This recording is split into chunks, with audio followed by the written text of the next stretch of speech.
ये मोदी है, बहुत पहले सोचता भी है और समस्या के समाधान के रास्ते भी जमीन पे उतारता है। ये एक बयान नहीं, एक वचन है जो सालों पहले पीएम मोदी ने खुद को दिया और अब उसे जमीन पर उतार कर पूरा भी किया।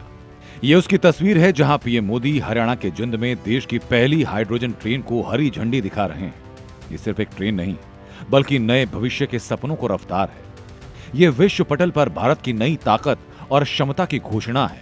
जर्मनी, फ्रांस, स्वीडन, चीन जो कभी अपनी हाइड्रोजन ट्रेन पर इतराते थे, वो आज भारत की सबसे ज्यादा पावरफुल हाइड्रोजन ट्रेन को देखकर अचंभित हैं। भारत ने दुनिया की सबसे शक्तिशाली हाइड्रोजन ट्रेन बनाकर रेलवे के इतिहास की नई क्रांति को जन्म दिया। इस क्रांति के साथ आत्मनिर्भर भारत और ग्रीन ट्रांसपोर्ट की दिशा और दशा दोनों बदल गई। ये सब कमाल हुआ भारत के होनहार इंजीनियर्स और वैज्ञानिकों के दम पर। हरित ट्रेन का जो सपना कुछ साल पहले देखा गया, वो साकार हो चुका है। भारतीय इंजीनियर्स ने वो कर दिखाया जो अब तक इतिहास में किसी देश ने भी नहीं किया था। भारतीय इंजीनियर्स ने दुनिया की सबसे लंबी और सबसे शक्तिशाली हाइड्रोजन से चलने वाली ऐसी पैसेंजर ट्रेन बनाई जिसकी क्षमता को देखकर या सुनकर के सब हैरान हैं। भारत पर सबसे ज्यादा कार्बन उत्सर्जन का आरोप लगाने वाले तथा कथित विकसित देश भी भारत के आगे बौने साबित हो रहे हैं। दुनिया की सबसे पहली ट्रेन भी पानी से चलती थी, लेकिन उसमें कोयले का भी इस्तेमाल होता था जो बहुत धुआं उड़ाता था, कार्बन छोड़ता था। लेकिन आज भारत ने पानी से ही चलने वाली एक ऐसी ट्रेन बना दी जो ना धुआं उड़ाती है, ना कार्बन छोड़ती है। ये ट्रेन अपनी खासियतों की वजह से चर्चा में है। लोग इसके वीडियो सोशल मीडिया पर खूब देख रहे हैं और जानना चाह रहे हैं कि आखिर इस ट्रेन में क्या खास है। सबसे बड़ी बात है कि ये ट्रेन हाइड्रोजन फ्यूल सेल से बिजली बनाती है।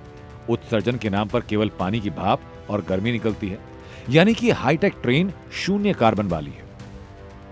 आपको बता दें कि ट्रेन में भारतीय इंजीनियर्स और वैज्ञानिकों ने ऐसे फीचर दिए कि ट्रेन भविष्य की कई ट्रेनों को अभी से पीछे छोड़ने वाली है। आत्मनिर्भर भारत प्रोग्राम के तहत बनी 10 कोच की ये ट्रेन 1200 से 2400 किलोवाट पावर वाली है, इसलिए इसे दुनिया की सबसे पावरफुल हाइड्रोजन ट्रेन सेट कहा जा रहा है। 10 कोच की ट्रेन 75 किलोमीटर प्रति घंटे की रफ्तार से दौड़ेगी। एक ट्रेन में लगभग 2500 यात्री एक साथ सवारी कर पाएंगे और ये ट्रेन एक बार फ्यूलिंग के बाद 250 किलोमीटर तक चलने में सक्षम है। मतलब ये कि हाइड्रोजन तकनीक अपनाने से भारतीय रेलवे को प्रदूषण खत्म करने और पूरी तरह से ग्रीन ट्रांसपोर्ट की ओर बढ़ने में मदद मिलेगी। हमारी ट्रेनें सिर्फ और सिर्फ डीजल से चलती थी। अब आप सोचिए, अगर डीजल आना बंद हो गया होता और डीजल से चलने वाली ट्रेनें कैसे चलती, देश कितने बड़े संकट में आ जाता। लेकिन साथियों, 2014 की स्थिति नहीं है ये मोदी है, बहुत पहले सोचता भी है और समस्या के समाधान के रास्ते भी जमीन पे उतारता है। आपने भारतीय रिसर्चर और इंजीनियर का कमाल देखा, लेकिन अब आपको भारत के उस भविष्य से मिलवाते हैं जो आने वाले दिनों में भारत का भविष्य संवारेंगे। सुनिए, आंखों से ऐतिहासिक उपलब्धि को देखने वाले बच्चे क्या कह रहे हैं। हाइड्रोजन जब फैक्ट्री में प्रोड्यूस होती है तो उसका कलर ब्लू होता है, लेकिन जब वो ऑक्सीजन के साथ रिएक्ट करती है तो उसका कलर ग्रीन होता है, इसलिए इसका नाम नमो ग्रीन है। आपको कैसा लग रहा है बच्चों? हमें बहुत अच्छा लग रहा है। क्या क्या सोचा था आपने और कैसा लग रहा है? बहुत अच्छा लग रहा है। प्रधानमंत्री को देखा? Yes sir. विश्वास नहीं हो रहा, प्रधानमंत्री को देख लिया। विश्वास नहीं हो रहा? बहुत अच्छा महसूस हो रहा है हमने कि नरेंद्र मोदी देखे। इस पहली ट्रेन में बैठे हम हरियाणा में, बहुत मजा आ रहा है। हमने कितनी खुशी महसूस हो रही है, हम बता नहीं सकते। कोई भी देश या राज्य विकास की पटरी पर तभी तेजी से आगे बढ़ पाता है जब उसका युवा उस विकास की दौड़ में शामिल हो रहा हो। अब प्रधानमंत्री हमेशा युवाओं को आगे बढ़ाने की बात करते ही रहे हैं। हरियाणा में भी ऐसा ही एक बड़ा उदाहरण देखने को यहाँ पर मिल गया है। प्रधानमंत्री ने जींद की धरती से खास तौर पर युवाओं के लिए कुछ ऐसा ऐलान किया जिसने युवाओं में एक नया जोश भर दिया है और अब देश का युवा खेल जगत में एक नई ऊर्जा के साथ एंट्री करने वाला है। हरियाणा की धरती पर आपने पीएम मोदी की टाइम मशीन की एक मिसाल तो देखी, अब आप पीएम मोदी की इन बातों को ध्यान से सुनिए। साथियों, ऑस्ट्रेलिया और न्यूजीलैंड में वहां की सरकारों से स्पोर्ट्स को लेकर मेरी व्यापक चर्चा हुई है। इन दोनों देशों के साथ मिलकर आने वाले समय में हम स्पोर्ट्स इंडस्ट्री, खिलाड़ियों की ट्रेनिंग, ऐसे अनेक मामलों में बहुत सारा काम साथ मिलकर करने वाले हैं। मतलब पीएम मोदी की टाइम मशीन में अगर हाइड्रोजन ट्रेन यानी नमो ग्रीन ट्रेन है तो हरियाणा के खेल को दिशा देने का मुकम्मल इरादा भी। अब ये बताने की जरूरत नहीं कि अंतर्राष्ट्रीय स्तर की खेल प्रतियोगिताओं में हरियाणा के खिलाड़ियों ने देश की झोली में कितने गोल्ड, सिल्वर और ब्रॉन्ज मेडल भरे हैं। खेल के मैदान पर हरियाणा ने देश का मान बढ़ाया। बीते कुछ वर्षों में भारत लगातार हर सेक्टर में आगे बढ़ रहा है। ये सब संभव हो रहा है पीएम मोदी की उस टाइम मशीन से जो पीएम मोदी को 20-50 साल आगे सोचने की ताकत देती है। आज प्रधानमंत्री के टाइम मशीन में जमीन से लेकर आसमान तक के ऐसे प्रोजेक्ट हैं जिनके बारे में जानना बहुत जरूरी है। ये सिर्फ एक अकेली घटना नहीं है, बल्कि मोदी सरकार के उस बड़े विजन विकसित भारत 2047 का एक हिस्सा, जिसके तहत रेल, अंतरिक्ष ऊर्जा, सेमीकंडक्टर, क्वांटम टेक्नोलॉजी और परमाणु ऊर्जा जैसे क्षेत्रों में एक साथ कई क्रांतिकारी परियोजनाएं चल रही हैं। ये बताती हैं कि भारत अगर कुछ ठान ले तो वो करके ही दिखाता है। सबसे पहले बात करते हैं भारत के सेमीकंडक्टर मिशन की। कोरोना महामारी के समय देश में सेमीकंडक्टर की कमी हुई, उद्योग धंधों पर बुरा असर पड़ा। इस वक्त मोदी सरकार ने संकल्प लिया कि देश को सेमीकंडक्टर हब बनाना है। इसके तहत 12 परियोजनाओं को मंजूरी मिली, जिनमें से 3 प्लांट अब व्यावसायिक उत्पादन शुरू कर चुके हैं। इसी साल के अंत तक 5 प्लांट चालू हो जाएंगे।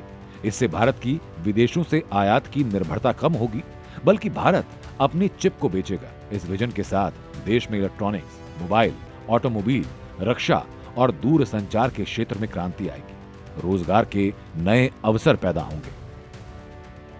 गगनयान, भारत के सपनों की उड़ान। गगनयान भारतीय अंतरिक्ष अनुसंधान संगठन इसरो का पहला स्वदेशी मानव अंतरिक्ष उड़ान कार्यक्रम। इसका मुख्य उद्देश्य 3 अंतरिक्ष यात्रियों के दल को 400 किलोमीटर की निचली पृथ्वी कक्षा लियो में 3 दिनों के लिए भेजना और उन्हें सुरक्षित वापस लाना। इस मिशन की सफलता के बाद भारत अमेरिका, रूस और चीन के बाद स्वतंत्र रूप से मानव अंतरिक्ष उड़ान संचालित करने वाला दुनिया का चौथा देश बन जाएगा। Nuclear energy mission, small modular reactor की क्रांति। पीएम मोदी का विजन न्यूक्लियर एनर्जी मिशन के तहत स्मॉल मॉड्यूलर रिएक्टर ऊर्जा क्षेत्र में एक बड़ी क्रांति लाने का है। इस समय भारत की ऊर्जा जरूरतें ज्यादातर कोयले पर निर्भर है। ये पर्यावरण में कार्बन भी उत्सर्जित करता है, इसलिए सरकार ने परमाणु क्षेत्र को निजी कंपनियों के लिए खोल दिया। इससे अब भारत में एक नई ऊर्जा क्रांति आएगी, जिससे इस्पात कारखानों और डेटा सेंटर जैसे केंद्रों को आवश्यक ऊर्जा मिलेगी। पीएम सूर्य घर मुफ्त बिजली योजना। पीएम मोदी लगातार ऊर्जा के वैकल्पिक स्रोतों को बढ़ावा देने की बात कर रहे हैं। इसके लिए पीएम सूर्य घर मुफ्त बिजली योजना लॉन्च की गई। इसका लक्ष्य देश के 1 करोड़ घरों की छतों पर सोलर पैनल लगाकर उन्हें हर महीने 300 यूनिट तक मुफ्त बिजली देना है। इसका असर भी देखने को मिल रहा है। पहाड़ से मैदान तक हर गांव में अब आपको सोलर पैनल देखने को मिल रहे हैं। बुलेट ट्रेन परियोजना। भारत की पहली बुलेट ट्रेन का सपना संजोए बैठे करोड़ों देशवासियों के लिए एक नई खुशखबरी है। सरकार और संबंधित एजेंसीज के मुस्तैद प्रयासों के चलते परियोजना रफ्तार पकड़ चुकी है। इसी तेज प्रगति का नतीजा ये कि Mumbai Ahmedabad high speed rail corridor का पहला सेक्शन साल 2027 में आम जनता के सफर के लिए खोल दिया जाएगा। जापान भारत को अपनी अत्याधुनिक E10 सीरीज की बुलेट ट्रेनें दे रहा है। ये भारत में बुलेट ट्रेन परियोजना के लिए एक बहुत बड़ी क्रांति साबित होगी। वैसे तो देखिए, Mumbai Ahmedabad bullet train route का पूरा परिचालन 2030 तक पूरा होगा, लेकिन 2027 तक इस प्रोजेक्ट का एक हिस्सा अब शुरू हो जाएगा। भारतीय अंतरिक्ष स्टेशन आसमान में भारत का नया पता। भारतीय अंतरिक्ष स्टेशन भारत का नियोजित और स्वदेशी मॉड्यूलर अंतरिक्ष स्टेशन, जिसे भारतीय अंतरिक्ष अनुसंधान संगठन विकसित कर रहा है। 2028 तक इसे लॉन्च किया जाएगा। BAS-01 नामक पहला बेस मॉड्यूल 2028 में LVM-3 रॉकेट के जरिए लॉन्च किया जाएगा, जिसमें कुल 5 मॉड्यूल होंगे। यहां भारतीय अंतरिक्ष यात्री 3 से 6 महीने तक रहकर वैज्ञानिक अनुसंधान कर सकेंगे। गगनयान के बाद भारत की सबसे बड़ी अंतरिक्ष उड़ान होगी, जो स्पेस सेक्टर में भारत की क्रांति है। लेकिन इसके बाद बात करते हैं पीएम मोदी के टाइम मशीन के उस प्रोजेक्ट की, जिसके बारे में भारत के अलावा शायद ही किसी देश ने सोचा है। मिशन शुक्रयान, ज्योतिष और अंतरिक्ष का संगम। भारत का शुक्र मिशन, जिसे वीनस ऑर्बिटर मिशन, व्योम या अनौपचारिक रूप से शुक्रयान 1 कहा जा रहा है, शुक्र ग्रह और इसके वायुमंडल का अध्ययन करने के लिए भारतीय अंतरिक्ष अनुसंधान संगठन का पहला समर्पित अंतर्ग्रहीय मिशन। ये सौर मंडल के सबसे गर्म ग्रह के रहस्य को सुलझाने में मदद करेगा। इसे इसरो मार्च 2028 में लॉन्च करेगी। लगभग 112 दिन की यात्रा के बाद इसके जुलाई 2028 में शुक्र की कक्षा में स्थापित होने की उम्मीद है। इसका उद्देश्य शुक्र ग्रह के वायुमंडल में ग्रीन हाउस गैसों और सौर हवाओं के असर और सतह की जांच करना है। ये तो थी अंतरिक्ष की बात। अब सुनिए पीएम मोदी की टाइम मशीन में समंदर की गहराइयों के लिए क्या योजना है। इस योजना के तहत समुद्रयान मिशन की शुरुआत हो चुकी है, और अगर यह सफल रहता है तो भारत ऐसा करने वाला दुनिया का 6ठा देश बन जाएगा। इस मिशन का मकसद समुद्र के संसाधनों का पता लगाने, उनका इस्तेमाल कैसा हो ये पता लगाने, इससे भारत की ब्लू इकोनॉमी को सपोर्ट मिलेगा। गहरे समंदर में खनन, पानी के अंदर चलने वाली व्हीकल्स और रोबोटिक्स टेक्नोलॉजी विकसित की जाएगी। मैग्नीज, कोबाल्ट, कॉपर और निकल जैसे तत्वों को निकाला जा सकेगा। प्रधानमंत्री के टाइम मशीन और उनके विजन में ऐसे कई और प्रोजेक्ट हैं जो भारत को विश्व मंच पर नई पहचान तो देंगे ही, बल्कि सुपर पावर बनाने में भी मदद करेंगे।